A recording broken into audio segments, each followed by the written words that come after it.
নমস্কার বন্ধুরা, মিতা রান্নাঘরে আজকে সাদা তিল দিয়ে গুড় দিয়ে নাড়ু করব। কিভাবে করব আপনারা দেখুন। এই যে আমি সাদা তিল, এটাকে আমি ধুয়ে নিয়েছি ভালো করে। আর এই যে গুড় নিয়েছি আমি, এটা আখের গুড় আছে।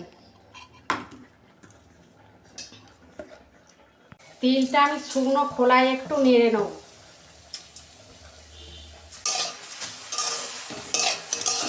আমি তিলটা একটু শুকনো করে নেড়ে নেব 2 মিনিট।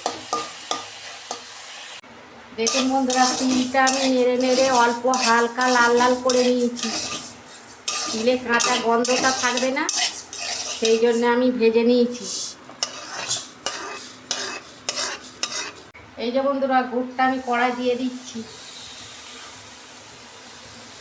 এই যে গুড়ের বাটিটা ধুয়ে আমি অল্প জল দিচ্ছি। দেখুন বন্ধুরা, গুড়টা আমি জাল করে নিই, একটু ঘন ঘন হবে, তারপর আমি তিলটা দেবো। দেখুন বন্ধুরা, গুড়টা ফুটতে একদম কমে গেছে। এই যে আমি তিলটা দিয়ে দিচ্ছি।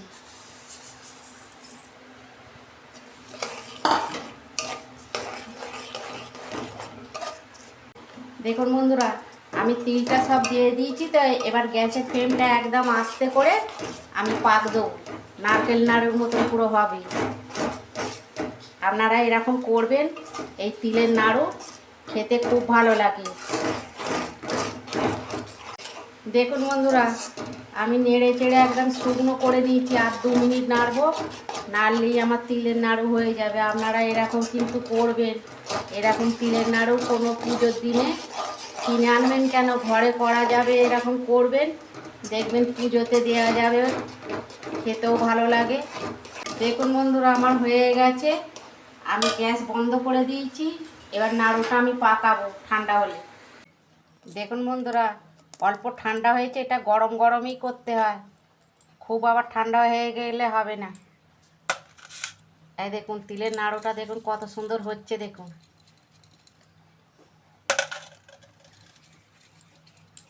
এরকম শক্ত শক্তই বেশ ভালো লাগে খেতে।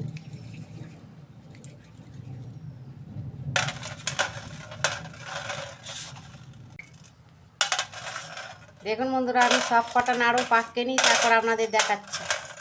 দেখুন বন্ধুরা, কত সুন্দর হয়েছে এই তিলের নাড়ুটা। আপনারা এরকম করবেন আর কমেন্টে লিখবেন।